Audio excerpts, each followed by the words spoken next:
ఈనాడికి ఇంకా కూడా సంతానలు భక్తులు వీరంతా కూడా మీరు ఇక్కడ వచ్చి మీ అందరూ హృదయాల్లో వెలుస్తున్న ఆ పరమేశ్వరు తాలూకు హరవిందాలకి నా హృదయపూర్వక నమస్కారములు చేస్తూ ఉన్నాం. హరి ఓం. ఎంచేతనంటే దుర్లం దురిస్తేనో యదమానవ జీవిత అన్నాడు. ఎందుకంటే నువ్వు చూడాలన్నా స్థితిని కనుక్కోవాలన్నా ఈ జలమని కరెక్ట్ అన్నాడు. ఈ జలము దాటిన తర్వాత నువ్వు ఏ జన్మలోకి వెళ్తావని నీకు గ్యారెంటీ కార్డు లేదు.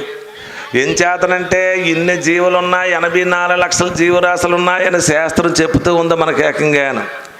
కానీ 83,999,999 జీవరాశులు ఉన్నాయి. కానీ ఒక్క మాట ఆడే మానవుడికి ఒక్కడికే మాట ఇచ్చాడు తప్ప కానీ ఉన్ని జీవరాశులు దేనికి లేదన్నమాట ఏకంగా. గొప్పవే ఏనుగుని ఇంట్లో పెట్టుకుంటాం, దానికి 10 రూపాయలు ఇస్తే నెత్తి మీద తొండం పెడుతుంది. కానీ ఏమరా బాగున్నారని పలకరించడానికి దాని మాట లేదు. పులి చాలా గొప్పదే, దాన్ని అందరూ కూడా చూడటానికి వెళ్తూ ఉంటారు. అది చెరసాల్లో ఉంటే అందరూ కూడా దర్శనం చేస్తారు. ఏమర్రా మీరు ఎప్పుడు వచ్చారని ఒక మాట అనలేదు, దానికి ఆ ఛాన్స్ లేదు. ఇంకా ఇన్ని జీవరాశులు ఉన్నాయి, కానీ ఒక మాట అనేది ఒక్క మానవుడికి ఒక్కడికి ఇచ్చాడు ఆ మాట అని శబ్దాన్ని. ఆ శబ్దం ఇచ్చినందుకు నువ్వు చేసిన పని ఏంటి అసలు? ముందు నువ్వు ఏం చేస్తూ ఉన్నావు, నువ్వెవరివి, ఎక్కడి నుంచి వచ్చావు, నువ్వు ఎక్కడికి వెళ్తావు, అది ముందు తెలుసుకోవడానికి ప్రయత్నం చేసేవాడే మానవుడు అవుతాడు. లేకపోతే వాడు ఆ లెక్కల్లోకి వెళ్ళిపోతాడు. అది ఏ లెక్కలంది మీరే తెలుసుకోవాలి తప్ప కానీ అవి మా లెక్కలు కావాలి ఏకంగా. ఏం చేతనంటే జీవితం అంటే గమ్యం చేరడానికి ఒక మానవుడి జీవితం ఒక్కటే గమ్యం చేరుతుంది. ఎందుకంటే బ్రహ్మస్థితిని కనుక్కోవాలన్నా, బ్రహ్మానందాన్ని నువ్వు అనుభవించాలన్నా, నీ జీవితంలో నువ్వు దుఃఖమైన భవరోగం బయటకు పోవాలన్నా ఈ మానవ జీవితంలో దాన్ని తీస్తున్న కనుక్కున్నాడు. అది కనుక్కోవడానికి నువ్వు ప్రయత్నం లేక ఈ దుఃఖ సాగరములోని చిక్కిపోయి ఉన్నావు, ఎక్కడికి పోలేవు మనసా. దుఃఖముల బాపేటి చక్కను దేముడు దేవనందను చేరు మనసా. కర్మ బలములతోటి కాలిపోతున్నావు కడసారి జన్మలో మనసా.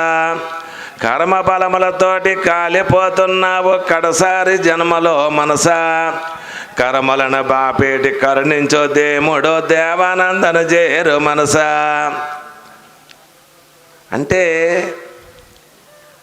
పుట్టుకతోనే కర్మ మనకు వచ్చింది. ఒక స్త్రీ ఒక పురుషుడు కర్మ చేస్తేనే కానీ దేహం ఉద్భవించలేదు. ఇది మొదట్లోనే అందులో పడిపోయింది. ఎక్కడ? ఆ దివ్యమైన గాథలో నుంచే వచ్చింది దేహంగా.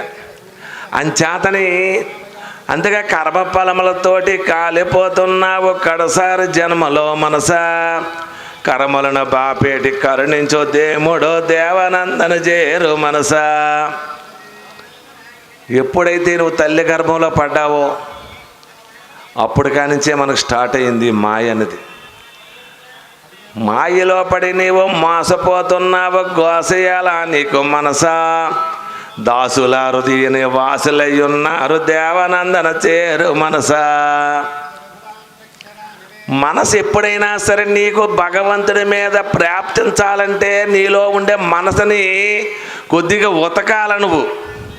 అది ఉతికితేనే కానీ దాంట్లో ఉండే వంట పట్టే మురుకు పోవడానికి అది ఉతికితేనే కానీ ఆ విశాలమైన పరమేశ్వరు తాలూకా రూపం నీకు కావాలంటే లోనుండ తాలూకా మాయనే దాన్ని నువ్వు భగవన్నామని సబ్బు పెట్టి ఉతికితేనే కానీ దాన్ని చూడలేవది. ఆనందోహం ఆనందం ఆనందం బ్రహ్మానందం అన్నాడు. ఎప్పుడైతే ఆ ఆనందాన్ని నువ్వు భరితాన్ని చూడాలంటే ఆ ఆనంద సామాన్యమైన స్థితి కాదు అది. ఆ స్థితిని నువ్వు కనుక్కుంటే సర్వం కూడా నీకు సీబురుబలతో సమానం అయిపోతుంది అన్నమాట ఏకంగా. ఆ స్థితిలో నువ్వు వెళ్ళడానికి ప్రయత్నం చేయాలి. ఆ స్థితి ఎలా ఉందంటే స్వామి అంటే ఎలా ఉందంటే తినేవాడికి తెలుస్తుంది తప్ప కానీ తిన్నవాడికి ఏమీ కూడా అది కనబడదు వినబడదు, రుచి లేదు, రంగు లేదు. అది ఏంటంటే దానికి వగరు లేదు, ఉప్పు లేదు, పులుపు లేదు, ఏమీ లేదు దానికి ఏకంగాను. దానికి రూపమే లేదు అసలు ఆ స్థితికి. ఎందుకంటే ఆ ఆనందమైన భరితాన్ని ఎవడైతే అనుభవిస్తాడో వాడికి ఎన్ని తాలూకా ఆనందాలున్నా వాడికి గడ్డిపోస్తూ సమానం ఈ ప్రపంచం అంతా కూడా. ఆనందోహం ఆనందోహం ఆనందం బ్రహ్మానందం అన్నాడు. ఎప్పుడైతే నువ్వు అన్ని చూడాలా, ఆయన స్థితంగా చూడాలి, స్థితిపజ్ఞుడివై చూడాలి, ప్రపంచ విషయాన్ని వదిలి చూడాలి. సంసారానికి అంతసేపు గట్టెక్కించిన తర్వాత చూడు, ఆ టేస్ట్ ఏంటో తెలుస్తుంది. ఆ టేస్ట్ చూసిన తర్వాత నీ పక్కనున్న భార్య కూడా నీకు విస్తారంగా కనబడుతుంది తప్ప కానీ విలువగా కనబడదు. ఏకంగా కొడుకులో ఉండి కూడా పుత్ర మోహం కూడా ఎప్పుడైతే ఆ బ్రహ్మలాక ఆనందాన్ని పొందుతాడో పుత్రుల్లో ఉండే మమకారం కూడా పుత్ర మోహం కూడా విడిపోతుంది అన్నమాట. అది ఏకంగా అయితే మన స్థితిని రావడానికి నీలో ఉండే పరిస్థితి ఏంటి? నువ్వు ఎప్పుడు సంపాదించగలవు? కాదు. బొమ్మరిల్లు కట్టినన్నా ఇల్లు ఖాయం అవ్వదు. స్టాండర్డ్కి ఇల్లు కడితేనే ఇల్లు ఖాయం అవుతుంది. మన భక్తి అంతా కూడా బొమ్మరిల్లోకి వెళ్ళిపోయింది ఇప్పుడు ఏకంగా. మన భక్తి అంతా కూడా బొమ్మరిల్లు అవుతుంది. ఎందుకంటే చిన్నపిల్లడు ఇసుకనంతా పదుగా ఉండేటప్పుడు ఒక ఇల్లు కడతాడు దాన్ని ఏకంగా. అలాగే ఒక పడతాడు, పెట్టిన తర్వాత ఇసుకంతా పోగెడతాడు, దాన్ని తీసేస్తాడు, అది గూడులా కనబడుతుంది, అబ్బాయి ఎంత బాగుంది అనుకుంటాడు. కానీ అది ఇలా తగిలినంటే కిందకు పోతుంది. మన భక్తి కూడా ఎలాగుంటుందంటే ఆలకించినప్పుడు అంతా అందంగానే ఉంటుంది. ఓహో రేపు మారిపోవాలరా, రేపు మన ఇంటికి వెళ్ళిన తర్వాత రోజు జపము సాధన చేసుకోవాలరా, నిదానంగా ఉండాలరా. ఇక ఎంత కూడా ఎక్కడ అబద్ధం ఆడకన్నా మన సిద్ధాంత్ గారు, అమ్మగారు, ప్రభాతమ్మ గారు, ఇంకా మన పెద్దవాళ్ళందరూ చెప్పిందంతా కూడా శివానంద స్వాములు గారు అలా చెప్పారు, రామణ మహర్షి గారు ఇలా చెప్పారు, రామకృష్ణానంద గారు ఇలా చెప్పారని ఒళ్ళు వేస్తూ ఉంటారు. ఆ ఒళ్ళు వేయడమే తప్ప కానీ మన దగ్గరికి వచ్చినప్పుడు ఈ శాస్త్రం అంతా గట్టెక్కిపోతుంది అనమాట ఏకంగా. మీకు అర్థమవుతుందా? ఏదైతే నువ్వు మాట్లాడావో, ఏదైతే నీ మనసులో పుట్టిందో, ఏదైతే నీ నోటితో మాట్లాడావో, ఏదైతే నువ్వు చేతితో చేసావో, ఆ మూడు ఒకటైతే ఎప్పుడైతే అవుతుందో అప్పుడు మాత్రమే నువ్వు స్థితప్రజ్ఞ కింద ఉన్నట్టు లెక్క. లేకపోతే నీ స్థితి లేనట్టే లెక్క. నీకు సిద్ధాంతం అలా ఏకంగా కానలేరు. మీరు అనుకుంటున్నారు మీరు ఏకంగా. ఆయన పట్టుకోవాలంటే ఈ జలముల సాలం మీకు. ఆయన పట్టుకోవాలంటే ఈ జలములు మీకు సాలవు. ప్రహ్లాదుడు నరే నరే నరకిష్య నరపానుతోను దుఃఖభుయ అన్నాడు. ఏం చేతనంటే ప్రహ్లాదుడు ఎప్పుడు ఒంటరి పడినా సరే అలాగ కళ్ళంట నీరు దారగారుస్తూనే ఉండేవాడు ఏకంగాను. ఆయన తాలూకా స్థితిని, ఆ ప్రకృతి తాలూకా ధర్మాలను చూసి, ఆయన చేస్తున్న తాలూకా ఉపకారాన్ని చూసి, ఆయన తాలూకా ఆనందభరితమైన బ్రహ్మానంద రూపాన్ని చూసి, ఏమిరా నారాయణ నాకెంత స్థితి కలిగిందిరా, ఏనాడురా నీకు అనుగ్రహం, నా అనుగ్రహం నా పైన ఈ పైన పడుతుందిరా, ఈ ప్రపంచ విషయం అనేది ఎప్పుడురా నన్ను వదిలి వెళ్తుందిరా, వదలని కూడా సద్గుణములా హృదయం నింపివేయరా అని అలా దుఃఖపడుతూ ఉండేవాడు ఏకంగా. ఎందుకు ఏడుస్తున్నావంటే చెప్పలేడు మళ్ళీ ఆ మనిషి. ఎందుకు ఏడుస్తున్నావయ్యా అని మనం చెప్పలేడు మనిషి ఏకంగా. ఎందుకంటే ఆనంద భస్మాలు విడిచేటప్పుడు మాత్రం వాడికి ఆ దుఃఖంలో వాడు తిరిగి ఎందుకు ఏడ్చామంటే వాడు చెప్పలేడు. ఎందుకంటే ఆ ఆనందం వేరు, ఆ భరితం వేరు, తన్మయత్వం వేరేగా ఉంటుంది అన్నమాట ఏకంగా. అన్నిటికీ రుచులు ఉన్నాయి కానీ దానికి రుచి అనేది లేదు. ఆ రుచి నాడు చెప్పలేడు. మనం 12 గంటల భజన చేస్తూ ఉన్నాము. హరే రామ హరే రామ రామ రామ హరే హరే హరే కృష్ణ హరే కృష్ణ గట్టిగా కొట్టుకుంటున్నాడు. కొట్టుకున్న తర్వాత 6 గంటల మంగళం పాడి ఇంటికి వెళ్ళాడు. అయ్యా ఇప్పుడుదా భజన చేసి వెలగొందరంటే ఏడు చెప్తాడు ఆ మనిషి. ఇప్పుడు దాకా నువ్వు హరే రామ హరే కృష్ణ భజన చేసి వెలగొందంటాడు. ఏం చెప్తాడు?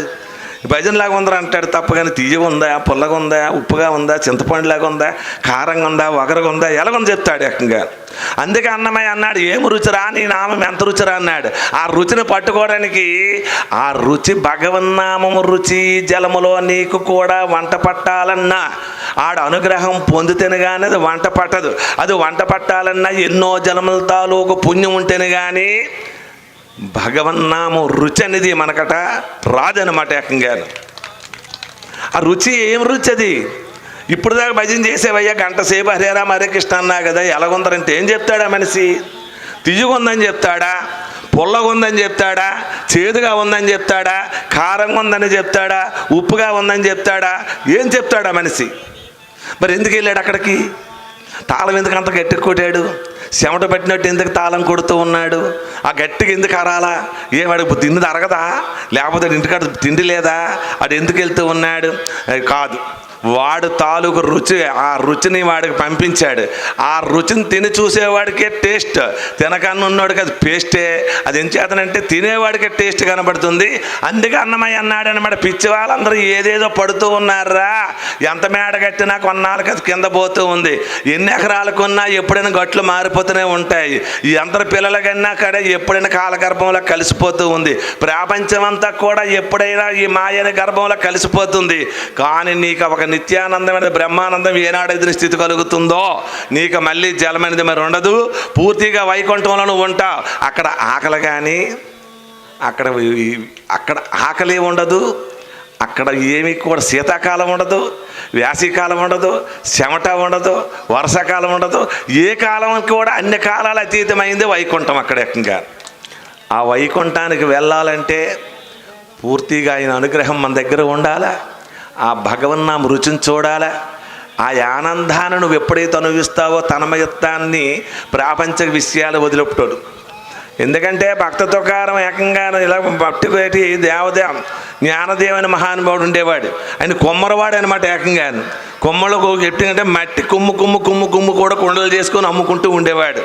పాండు రంగా రంగా రంగా రంగా రంగా నామాన్ని ఎక్కడ కూడా ఎడదేడకు ఉండేవాడు. తిన్నప్పుడు కూడా రంగ అనేవాడు, పడుకున్నప్పుడు రంగ అనేవాడు, ఒకటికి వెళ్ళినప్పుడు రంగ అనేవాడు, దొడ్డికి వెళ్ళినప్పుడు రంగ అనేవాడు. ఏ పని చేసినా రంగా రంగ అనుకుండేవాడు. మొన్నంతా కూడా గాతలు తోసాడు, దోసిన తర్వాత నీళ్ళు వేశాడు, కుమ్ముతూ ఉన్నాడు ఏకంగా. అప్పటికి వాడి దగ్గర సంవత్సరంన్నర పిల్లడు ఒకడు ఉన్నాడు, చిన్న పిల్లడు, 2 ఏడాది పిల్లడు, కొడుకు. ఎన్నాళ్ళకో పుట్టాడు. ఆ కొడుకు పుట్టగా 9 సంవత్సరాలకి పుట్టిన తర్వాత కొడుకు ఏం చేశాడు, రంగా రంగా రంగా అనుకొని మీద చూసుకొని కిందను కుమ్ముతూ ఉన్నాడు. ఈ బాధలు కుమ్మేవాడు ఎవడు రంగడ కుమ్ముతూ ఉన్నాడు. ఎప్పుడైతే కుమ్మాడు నాన్న నాన్న అనుకొని వెళ్ళిపోయాడు ఆ బురదలోకి. వెళ్ళిపోదా ఆడిని కూడా కుమ్మేశాడు ఏకంగా. మీకు అర్థమైంది విషయాన్ని? ఆయన్ని కూడా కుర్రవాడిని కూడా చూడలేదు. వాడు మీదని చూస్తూ ఉన్నాడు. ఎవరిని చూస్తూ ఉన్నాడు? రంగని చూస్తూ ఉన్నాడు. ప్రపంచ విషయం చూడకన్నా రంగడికాసి ఉంది. రంగా రంగా రంగా రంగా రంగని మీదకు చూస్తూ ఉన్నాడు. కిందదంతా మాయరా మీదే ఖాయమనుకున్నాడు ఏకంగా. ఈ అబ్బాయిని కూడా కుమ్మేశాడు. చనిపోయాడు అబ్బాయి. చనిపోయిందనేసరి కూడా ఇది ఏటు కిందనేమవుతుందో చూడలేదు. అంతట్లో ఇంటికాలు ఇల్లాలు వచ్చింది. ఆ యజమానురాలు, ఆ తాలూకు భార్య వచ్చిన తర్వాత నీకేడు పట్టుకుందరా, అమ్మో అమ్మో అమ్మో నా కొడుకుని చంపేశాడు, పొట్టన పెట్టుకున్నాడు ఏకంగాను, లేనిపోయిన తలకాయనని. ఇక ఆవిడకను ఒకటే దంపుడు కొట్టింది ఏకంగాను. మరి దుఃఖం వచ్చినప్పుడు ఎలాగుంటాయి చెప్పి సిద్ధాంతాలు ఎలాగుంటాయి మనకు తెలుస్తుంది కదా. ఆ కన్న ప్రేగ తాలూకు ప్రేమను వెళ్ళాక నీకేడు పట్టుకుందరా, ఇన్నాళ్ళు పెంచానరా, 2 సంవత్సరాలు పాలు పెట్టి నీళ్ళు పెట్టి ఉగ్గు పెట్టి ఈ పొట్టన పెట్టుకున్నావురా, మళ్ళీ ఇంత కొడుకుని ఎప్పుడు కంటాను, ఏం చేస్తాను, ఏట్రా నీ లోకం అంతా కూడాను అని ఆలోచించి నువ్వు అలాంటి వాటివి ఇలాంటి వాడు అలాగా ఇలాగన్నా సరే ఎంత సీక మాత్రానికి కూడా కొడుకు పోయాడని దుఃఖం కానీ భార్య తిట్టిందని బాధ కానీ ఆయనకి వంట పట్టలేదు. ఎందుకంటే ఆవిడ ఎన్ని తిట్లు తిట్టినా సరే నువ్వు మంత్రపుష్పాలాగా ఆలకిస్తూ ఉన్నాడు తప్ప కానీ నువ్వెందుకు ఇలా బాధపడుతున్నావు ఒక్క మాట అనలేదు. ఆవిడ ఒక్కొక్క తిడుతుంటే రంగా రంగా రంగా రంగా రంగా అనుకుంటున్నాడు. చూసారా ఎంత విచిత్రం. సరే ఇలాగ అయిపోయింది. ఏమరా ఇంత పని చేసామని ఆవిడ మంచం పట్టేసింది. ఎవరు? తల్లి. ఎందుకంటే ఆ మమకారం వదలలేక మంచం పట్టేసింది. ఇంకా అలాగ రాత్రి పగల ఒకటే బాధుడు. ఎవరైతే మట్టిశారో వాళ్ళు అలా తిడుతూనే ఉంది. ఎవరు? భర్తని తిడితే ఆయనకు దుఃఖం కానీ బాధం కానీ లేదు. కొడుకు పోయాడని కూడా దుఃఖం లేదు. భార్య తిడుతుందని కూడా బాధ కూడా ఆయనకి లేదు. అప్పుడు ఆలోచించాడు. అలాగే వారం రోజులు, 10 రోజులు, 11 రోజులు అయ్యింది. అయిన తర్వాత ఇంకా ఈవిడ తాలూకా మమకారం ఆ కామక్రోధ లోపోద్భాల్లో ఉండిపోయింది కదా. ఆ మమకారంలో ఉన్నందువలన అప్పుడు చూశాడు. చూసిన తర్వాత పాండురంగడు ఆలోచించాడు, అయ్యో నా భక్తుడిని ఇలా తిడుతూ ఉంటే ఎంతవరకు ఉంటుంది. కొడుకు ఎప్పుడైనా కాలగర్భంలో కలిసిపోతాడు, ఎప్పుడైనా ఈవిడ కూడా కలిసిపోతుంది. ఎందుకని వెళ్ళాడు. ఒక బ్రాహ్మణ రూపంలో వచ్చాడట. ఎవరి దగ్గరికి? ఆ చనిపోయిన వాడి తల్లి దగ్గరికి వచ్చాడు. అమ్మా ఎందుకు నువ్వు దుఃఖపడుతున్నావు అని అడిగాడు. ఏమి చెప్పమంటావయ్యా? కన్నారు. ఈ 9 మాసాలు మోసు కన్నాను. మోసి ఇలాగ నా కడుపులో పొట్టలో దాచుకొని నేను కన్నాను నా కొడుకుని. ఎన్ని బాధలు పడావు 9 సంవత్సరాలు. చెయ్యరాని నోములు లేవు, చెయ్యరాని రథాలు లేవు, చెయ్యరాని దానాలు లేవు. చేసి పండగ పండింది ఒక పంట అంటే దాన్ని అల్లారు ముద్దుగా కోడాడి మీద ఏగవేళ్తే నా మీద దుడ్డు పడినట్టు చూశాను. చూసిన తర్వాత ఇవాళ రంగా అనుకొని ఇడికేడు పట్టుకుందా రంగడం దాంట్లో పెట్టించుకున్నాడు. ఆ రంగడం నా కొడుకుని కాలగర్భంలో కలిపించుకున్నాడని చెప్పారన్నమాట ఏకంగా.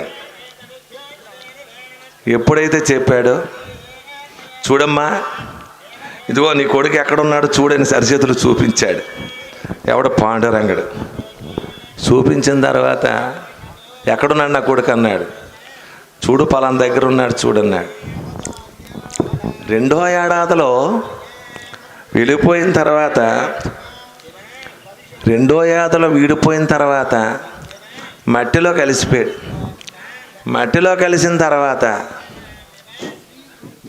పాండురంగడనే నామం చెప్తుండగా ఆ దేహం విడిపోయింది. రంగారంగని నామం చెప్తుండగా వాడి కాలు కింద పడి ఉన్నాడు. భగవన్నామం ఆలకిస్తుండగా వాడి దేహం విడిచిపెట్టాడు. ఎవడి 2 సంవత్సరాల తాలూకు పుత్రుడు. ఇదిగో పలానా దగ్గర శ్రీమంతుడి ఇంట్లో పుట్టాడు. అక్కడ ఏకంగా నీ దగ్గర ఉంటే ఈ కొండలే మొయ్యాల, ఈ మట్టిలోనే నువ్వు అండి పెట్టాల. ఇదిగో వాడు ఎక్కడున్నాడో ఏం చేస్తున్నాడని ఆ శ్రీరంగడు వచ్చి ఇలా చూపించాడు ఆవిడికి ఏకంగా. వాడు ఆ ఇంట్లో ఉంచమంటావా, నీ కొండల్లో ఉంచమంటావా నువ్వు నిర్ణయించుకో. అది నువ్వే తేల్చుకో. నీ దుఃఖానికి నా భక్తుడు నువ్వు పెట్టిన తిట్లకి నేను దాసుడినయ్యాను. ఓకే, నీవు శ్రీమంతుడింట్లో అక్కడ ధాన్యము ధనము పుత్రుల మొత్తం అన్నీ కూడా వైకుంఠంతో సమానంగా ఉంది. అక్కడ ఆ వైకుంఠంలో ఉంచమంటావా, లేదంటే నీ మెట్టుకొండలో నువ్వు అమ్ముకొని ఇక్కడ ఉంచుకోమంటావా? చెప్పు, నీ ఏది నిర్ణయం నువ్వే తీసుకున్నాడు. తీసుకోమనగా తల్లి ఊరుకుంటుందండి. ఇంకా నాకు అక్కర్లేదు నాయన అని అక్కడే ఉంచు అన్నది ఏకంగా. ఎక్కడ? శ్రీమంతుడింట్లో ఉంచు. భగవన్నామ ఉచ్చరణ చేస్తుండగా ఎవడైతే ప్రయాణం విడుస్తూ ఉంటాడో వాడు కొడుకు అవ్వచ్చు, పక్కింటి వాడవచ్చు, శత్రువు అవ్వచ్చు, మిత్రం అవ్వచ్చు. ఆ శబ్దం వింటుండగా ఎవడైతే ప్రాణాన్ని విడబోతుందో, ఈ జీవుడిని విడిచి దేవుడి సెటిల్మెంట్ అవుతుందో వాడు ఏమవుతాడు తెలిసినా? ఏకంగా శ్రీమంతుడింట్లైనా పుడతాడు, ధీమంతుడింట్లైనా పుడతాడు. పూర్తిగా వాడు కానీ మీదకి వెళ్ళేలాగా ఉంటే వైకుంఠంలో పుడతాడు ఏకంగా. ఎవడైనా భగవన్నామ ఉచ్చరణ చేసేవాడు చెడిపోవడానికి మాత్రం ఛాన్స్ అనేది లేదు. అందుకు నీ కొడుకుని అక్కడ ఉంచుతావా, ఇక్కడ ఉంచుతావా నిర్ణయం నువ్వు తీసుకో. నేను తీసుకోవడం నా దగ్గర కూడా ఏమి లేదు అని చేత నువ్వు చాలా చక్కగా నువ్వు ఆలోచించిన నిర్ణయం తీసుకో అని చెప్పితే ఆ తల్లి అన్నదనమాట, లేదు నాయన, నా కొడుకుని కొండలోనే పెడతానా, నాకు బుద్ధి లేకపోతే సరే, కానీ నా శ్రీమంతుడింట్లోనే ఉండాలని ఒక నిర్ణయం చెప్పింది అనమాట ఏకంగా. ఎవరికి వచ్చింది దుఃఖం అనేది? దేనికి తెలుసా? ప్రపంచ విషయానికి దుఃఖం తప్ప కానీ ఆధ్యాత్మ చింతనైన అనంతమైన విషయానికి మాత్రం దుఃఖం అనేది, పరమేశ్వరి విషయంలో దుఃఖం మనం పడవలసిన పని మనకి లేదు. ఎవడైతే పూర్తిగా సరెండర్ అవి పూర్తిగా నమ్మి ఉంటాడో వాడికి అన్నీ చూసుకుండేవాడు నారాయణుడే. వాడిని ఎవరిని వదలడు. కానీ నీలోని బ్యాలెన్స్ కరెక్ట్గా ఉందా లేదు నువ్వు చూసుకో. నువ్వు కరెక్ట్గా ఉన్నావా లేదు నువ్వు చూసుకో. నువ్వేమో తైతెక్కలుగా కప్పగింతలుగా ఏసీలాగా ఉంటే ఆ నీలటోళ్ళు ఎంతమంది చూస్తూ ఉన్నాడో మహానుభావుడు ఏకంగా. నీ కప్పగింతలాడికి అవసరం లేవు. నీ తాలూకా నీ కాడ ఉన్న 100 తులాల బంగారం వాడికి అవసరం లేదు. నీ 100 ఎకరాల భూమి వాడికి అవసరం లేదు. నీ 100 కోట్ల బ్యాంకులు ఉన్నాడికి అవసరం లేదు. ఎన్ని స్నోలు రాసినాడికి అవసరం లేదు. నువ్వు సువాసనలు రాసిన వాడికి అవసరం లేదు. నీలో నుండే భావం ఎలాగుందో చూస్తాడు తప్ప కానీ, ఆ భావం ఆడికి కావాలి తప్ప కానీ నీ భాగ్యాలన్నీ కూడా ఆడికి అవసరమే లేదు అసలు ఏకంగా. నీలో ఉండే భావం కావాలా. నువ్వు తెల్లగా ఉన్నావా, నల్లగా ఉన్నావా, ఏం తిన్నావా, ఎర్రగా ఉన్నావా, పుట్టుగా ఉన్నాడా, పుడుసుగా ఉన్నాడా, యవనంలో ఉన్నాడా, మోఖం ఎలాగా ఉన్నదని చూసే రకం భగవంతుడు కాదు. వాడికి అవసరం లేదు ఏకంగా. వాడికి లోనుండే భావమే తప్ప కానీ బయట ఉండే వేషం వాడికి అవసరం లేదు. పరమేశ్వరుడు ఏమి బుర్రకథ చెప్పేవాడు అనుకుంటున్నాడా, అరికథ చెప్పేవాడు అనుకుంటున్నాడా? మీరు ఏకంగా వాడు నిత్య సత్యమైన వాడు, ఆనంద స్వరూపుడు, అనంతమైన వాడు.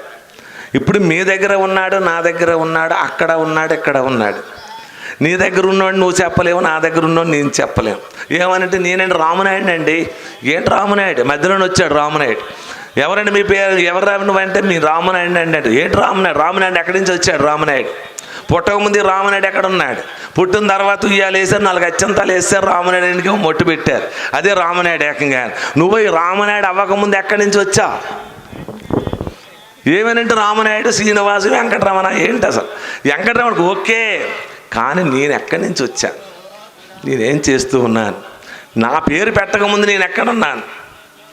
పేరు ఎప్పుడు వచ్చింది? మధ్యలోనే వచ్చింది. 4 వచ్చారు, 90 35 వచ్చారు, ఉయ్యాలు వేశారు, పేరు పెట్టేశారు. ఇంకా అక్కడి నుంచి ఇటు బాదుడే బాదుడు, అక్కడి నుంచి పేరు పెట్టిన కాడి నుంచి ఇటుకి ఏకంగా మా రామనాయుడు, మా రామనాయుడు, మా రామనాయుడు, మా రామనాయుడు, మా కొడుకు, మా మనవడు, మా పిన్ని కొడుకు, మా పెద్దమ్మ కొడుకు, మా చిన్నాళ్ళ కొడుకులు, కుటుంబ బాధ్యత అన్నమాట ఈ పేరుకి. అంతకుముందు నువ్వు ఎక్కడి నుంచి వచ్చావు? నీ స్థితి ఏంటి? నిన్న అక్కడ, నేడే ఎక్కడ, రేపెక్కడ రావో నరుడా, జీవకోటికి ఇది తప్పదురా, ప్రారబ్ధకరం ఒకటి ఉన్నదిరా, ఎక్కడికక్కడ చీలిపోదురా, జన్మ జన్మలిది అంటూ వద్దురా, ఎక్కడికక్కడ చీలిపోదురా, జన్మ జన్మలిది అంటూ వద్దురా, పుట్టిజ గిట్టిజ గిట్టిజ పుట్టిజ జీవుల పడదురు అవస్తురా, పుట్టిజ గిట్టిజ గిట్టిజ పుట్టిజ జీవుల పడదురు అవస్తురా, యోగి భోగై భోగి యోగై బ్రహ్మరాతకిది అనాదిరా, యోగి భోగై భోగి యోగై బ్రహ్మరాతకిది అనాదిరా, రాజు పేదై పేద రాజై నొసట రాతకిది పునాదిరా, రాజు పేదై పేద రాజై నొసట రాతకిది పునాదిరా, నిన్న అక్కడ, నేడే ఎక్కడ, రేపెక్కడ రావో నరుడా, నిన్న అక్కడ, నేడే ఎక్కడ, రేపెక్కడ రావో నరుడా, నీలో నాలో నాలో నీలో అన్నిటిలోనే ఒకటేరా, నీలో నాలో నాలో నీలో అన్నిటిలోనే ఒకటేరా, అన్నిటినొకటని చూడగలగరా, ఆనందమది అని తెలియమురా, అన్నిటినొకటని చూడగలగరా, ఆనందమది అని తెలియమురా అన్నాడు. ఆ సమత్వమైన భావం ఎప్పుడైతే నీకు వస్తుందో అప్పుడు మన దగ్గర ఉన్న కామము, క్రోధము, లోభం, మోహం, మదం, మాత్సర్యాలు ఉగుతాయి. ఆ సమత్వమైన భావం ఎప్పుడైతే రాదో మన చుట్టూ గానుగులా తిరుగుతాయి ఇవన్నీ ఏకంగా. మీకు అర్థమవుతుందా? చాకలెట్లు మన దగ్గర ఉన్నాయనుకోండి, ఒక 10 చాకలెట్ జోబీలు ఉన్నాయనుకోండి, మనవడికైతే 4 ఇస్తారు, పక్కింటోడికైతే ఈడికొకటి ఆడికొకటే ఇస్తారు. మరి ముగ్గురికి సమానంగా ఇవ్వచ్చు కదా. లోనోటి ఉంది కదా ఆ సీడ నుంచి ఆ సమత్వమైన భావం రావడానికి ముందు ప్రయత్నం మనము చేస్తూ ఉండాలి. ఆ సమత్వంగా రాకపోతే పరమేశ్వరుడు దర్శనం నీ దగ్గరికి రాదు. ఎవడొచ్చినా సరే, నా వాడు వచ్చినా నీ వాడు వచ్చినా ఒకటే ప్రసాదం పెట్టాలా. ఎప్పుడైతే ఆ ప్రసాదం నువ్వు పెట్టగలవు, వీడిలోనే ఆడనే చూడాలా, నీ మనవడిలోనే ఆడనే చూడాలా, ఎదుటోళ్ళని కూడా ఆడనే ఎప్పుడైతే చూసావో సమత్వం ఉన్నట్టు లెక్క. మా కొడుకురా, మా కొడుకు ఎక్కడికమ్మ ప్రసాదం మూట కడతానంటే మా మనవడు ఉన్నాడండి, సత్యపరుడు ఎత్తనాలు చల్లుతాడు తెలియదు, కానీ ఇటు మనవడు ఉన్నాడు ప్రసాదం పట్టుకొని వెళ్ళిపోతాడు ఇక్కడి నుంచి ఏకంగాను, పొట్లం కట్టి ఏకంగాను. ఏం మరి పక్కింటోడు ఒక మనవడు ఉన్నాడు కదా, వాడికి ఎంత ప్రసాదం తీసుకెళ్ళొచ్చు కదా. అలాగ మనసు ఒప్పుకోదు. నా మనవడు, నా కొడుకు, నా కూతురు కొడుకు, నా లోకం ఉన్నాడు, నా ఇత్తనాలు చల్లాలి, మావాడ మాయ అంచేతని ఎప్పుడైతే నీకు సమత్వమైన నిర్మల హృదయం ఎప్పుడైతే అవుతుందో అప్పుడు మాత్రమే ఆయన దర్శనం కలుగుతుంది. ఆ సమత్వం రానన్నాళ్ళు నీకు భగవద్ దర్శనం అనేది నీకు వచ్చే ప్రసక్తి లేదు. తలకిందలు కాదు, రోజుకి గంటకు 108 కొబ్బరికాయలు కొట్టినా సరే దర్శనం అనేది నీకు రాదు. నువ్వు ఎన్నాళ్ళు తపస్సు చేసినా, ఎన్ని రామాయణాలు చదివినా, ఎన్ని భాగవతాలు చదివినా అవి వదిలివేయడమే తిప్పుతా తప్ప కానీ ఇందులోనే నీకు శుద్ధం రావాలా, ఇందులో సమత్వమైన భావం రావాలా. ఎప్పుడైతే నీకు విశాలమైన నిశ్చల స్థితి కలుగుతుందో అప్పుడు నువ్వు ఆయన దగ్గరికి వెళ్ళవసరం లేదు. అయినే మన దగ్గరకు వచ్చి నాయన నాయన నాయన నాయన అంటాడు, మనల్ని బతిమాలుతాడు ఏకంగా. ప్రహ్లాదుడు బాధలన్నీ ఎవడు వడ్డెక్కించాడు? నారాయణమూర్తి వడ్డెక్కించాడు. ఆ సమత్వమైన భావం ఎప్పుడు రావాలంటే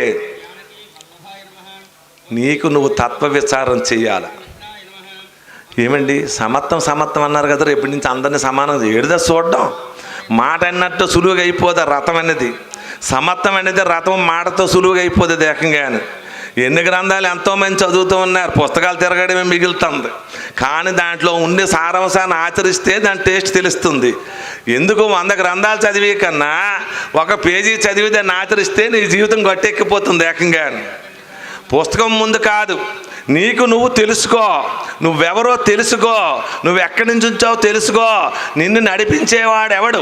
నీ కంటిలో చూపునిచ్చేవాడెవడు? నీ చెవులో శబ్దాన్ని ఇచ్చేవాడెవడు? నీ నోట్లో మాటనిచ్చేవాడెవడు? నీ చేత్తో పనిచేయించేవాడెవడు? నీ కాలుతో నడిపించేవాడెవడు? నీ తినే ఆహారాన్ని అడిగించేవాడెవడు? నీ ముక్కులో నోపురు కిందకి మీదకి తిప్పేవాడెవడు? చేసిందంతా ఆడు, మనమేమో కాలరగా వేయడం. ఇదంతా నాదేనరా, ఇదంతా మాదేనరా, మా నాన్న 2 ఇచ్చాడు, నేను అలా దాన్ని 6 చేశాను. 7 చేశాడు ఈడు 6. ఆ 2తో కలిపి కదా 6 చేశాడు. ఆ 2 కానీ లేకపోతే ఈడు 6 ఎలా చేస్తాడు ఈడు ఏకంగా. మీకు అర్థమైందా? మనం చేసేది దీంట్లో ఏదీ లేదు. నువ్వు చాలా గొప్పవాడవే, 10 ఎకరాల భూమి ఉంది, 10 మంది పిల్లలు ఉన్నారు, 10 ఆవులు మేపుతూ ఉన్నావు, ఉద్యోగాలు అందరు కొడుకులో 7 లక్ష 8 లక్ష రోజు లెక్కెట్టుకుంటే సరిపోతుంది. ఎన్ని 10 లక్షలు కూడా కింద మీద ఏ సీటీ కట్టాలి, ఎక్కడ కట్టాలి, ఏ భూములు ఇవ్వాలని ఆలోచిస్తూ ఉన్నా. వెళ్ళాడు పొలంలో తెల్లవారింటికి. గోబుముళ్ళు ఉంటాయి చూసారు, గోబుముళ్ళు. ఆ చివర ఎవరికైనా కనబడుతుంది? ఆ గోబుముళ్ళు చివర కనబడదు. అది కాలుగా నిరిగింది అనుకోండి, వాడు అడుగుకి అక్కడ ఆగిపోతుందా, ముందుకు వెళ్తాడా? అది ముళ్ళు గొప్పదే, ఈడు గొప్పవాడా? ముళ్ళు గొప్పదే, మనిషి గొప్పవాడా? ముళ్ళే గొప్పది. ఇంత పని వాడిని ఆగరన్నది ఒకటే మాట ఏకంగా. ఈ శరీరంలో ముళ్ళు ఎన్నో వాట, దానికి లెక్కలేదు వాట వేయడానికి, ఎన్నో వాట. ఆ ముళ్ళు ఇలా పోనీ చూద్దామంటే కనబడుతుందా? కనబడలేదు. కానీ అడుగు వేయడానికే ఛాన్స్ లేదు. అయితే ఈ ముళ్ళు గొప్పది, ఈడు గొప్పవాడా?